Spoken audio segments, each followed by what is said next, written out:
What I want to talk about today is the topic of sheets of emotion. What does it mean when there is sheets of emotion? Now, I was going to do a video about both and not either or. However, I had a change of heart and I decided this was the proper video. So many people around the world are going through things. So many people are healing. So many people are working through the pain, the trauma, whatever is going on. Healing certain toxic patterns, healing wounds, healing, sadness, loss, grief, whatever it is.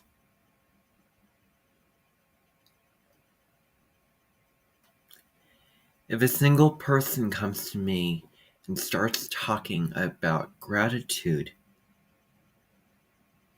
well, they have to do a couple things first before they come and tell me. They have to binge watch videos. They have to go from one channel to the other with the intention of going through the motions and getting it done and getting it checked off the list. They have to do that. Yes, they do. Anything else they have to do? Well, become particular. Keep it, let it go. And then after you come to me and you're chill about it and you have perspective on it and you're fine with it and you feel good about it, then you can tell me. I mean, I have preached, I have written, I have spoken about all this stuff.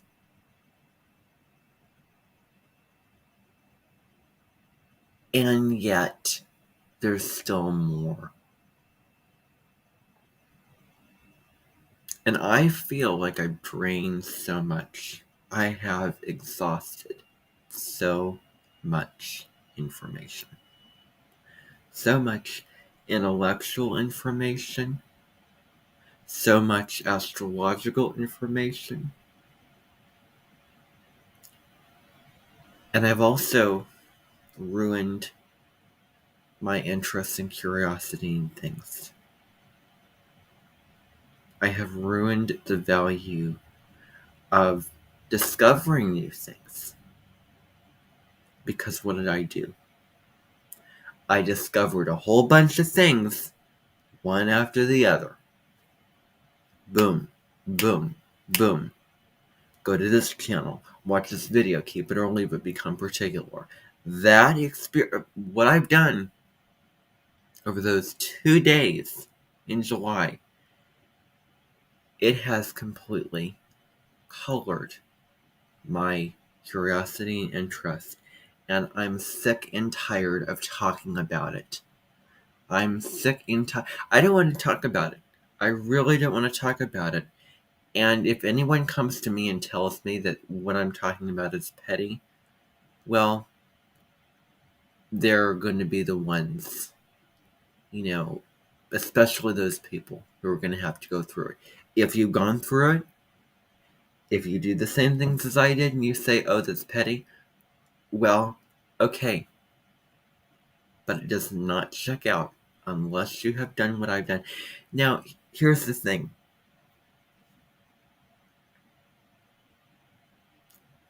To compare this to actually hurting someone, saying someone offensive, destroying a relationship is, different. I'm talking about foundations and I'm talking about emotional foundations. What do you have to go back to when things go wrong, when you feel down, when you feel stressed, when you feel pain, etc.?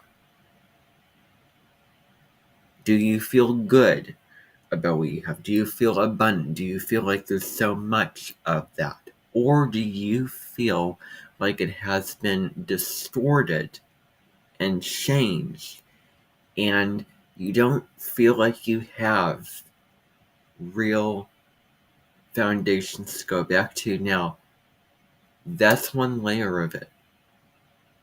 Oh, but then there's another piece of the puzzle. And that other piece of the puzzle is, guess what? On top of all that,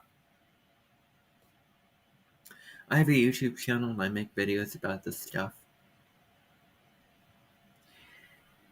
And I go online, I read stuff about this.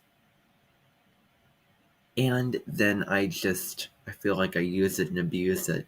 And then just make videos which have so much information, practically giving away all the information. And then I go on, read posts, and watch videos, and I'm not interested. I'm not as interested. I'm not as enthusiastic. I'm not as nourished and curious into those videos, particularly Astrology with Heather. When I watch those videos, I can only think of walking into the student center in the morning with the smell of whatever it is that could be purely appreciated, and I think the sunlight beaming through, and I think of sitting down and taking the plastic, which is sticky, and opening up that thing while I'm wearing my coat and I'm warm, and drinking watered down cocoa, and sitting in the guilt and the depression, feeling lonely, and it's quiet, and I feel at peace, save for the regret and the guilt and the impurity and the negative associations and lack of interest and lack of feeling abundant feelings that I have. I can only think of the videos that I've done and comparing myself to those. I can only think of, this is information that I already know. This is exactly what I've done. How is this any different? And I'm really feeling like the more I do, the less I have to be interested in, to learn, to do that. I read something about Jupiter in either Virgo or Gemini, and a couple of the things, I hate to say it, dare I say that, but they did kind of resonate. But there may be other reasons for that. Number one, they enjoy the art of complaint. I mean, respectively, certain things. And it's about asking questions. It's not about, okay, I'm gaining this. When I gain, I feel like I have less if I feel like I've spoiled that information. If it is imperfectly imperfect. If I have it with the intention of sabering it, or, just going through the motions, one after the other. And just for the sake of getting it done and, going at it with full intensity. South Node's in Scorpio. Scorpio is a destructive and intense and extreme sign that deals with the dark, the shadow, the depression, all the negatives, all the negative stuff. And that South Node in Scorpio, I have dropped into that from time to time when I have, it has not, served me. So much of what I felt that I had is gone, destroyed, obliterated. I have robbed myself. I have self-sabotaged myself. I have destroyed. And I have colored and impurified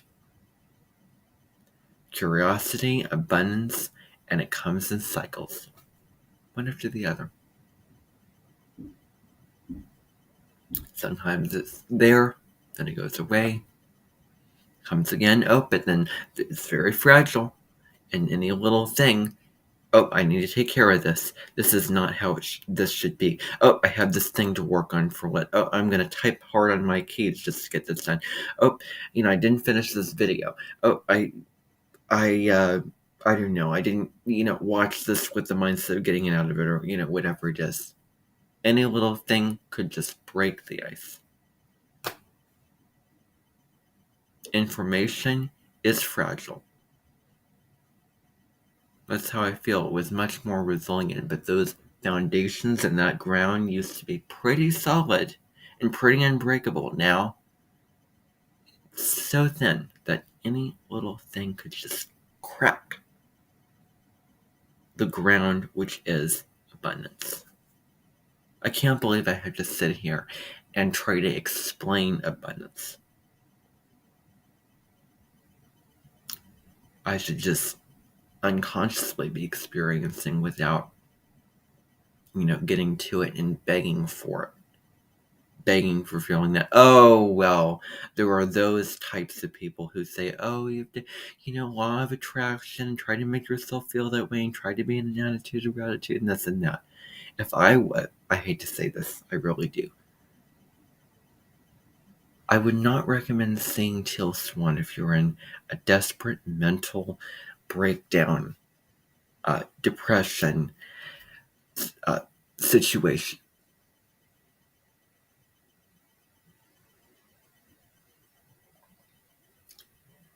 Is going to be difficult. I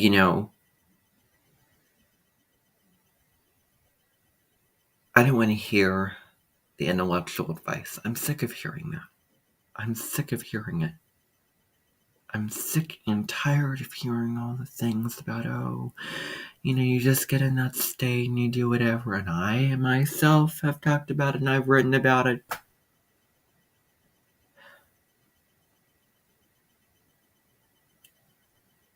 It doesn't really nourish me as much as it should.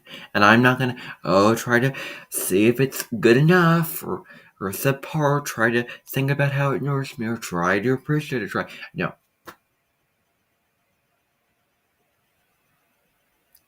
Either it does or it doesn't.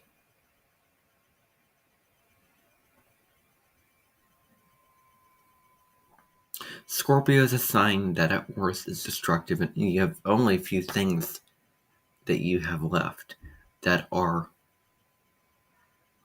untampered with. Clinging on to the dog, clinging on to this, clinging on to that, making the most out of it. Instead of Taurus celebrating the abundance. Well, I'm sick of hearing that information and then I don't feel it. And then it's, I'm sick of it.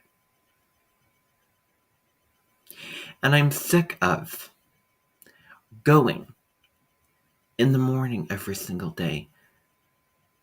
Early in the morning. The only anticipation I have is just the car ride, and then I get there and boom. It just starts to just come in again and again and again. And then it's just, I've about had it. And hopefully my 8th personal year, which is prosperity and manifestation, will help. Okay. I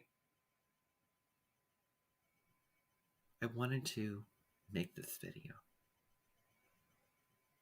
because the sheets of emotion that I'm going through and so many other people are going through, I'm trying to get rid of those sheets, remove those sheets, heal those sheets, whatever you want to say. And I will be watching certain videos concerning this. Bye for now.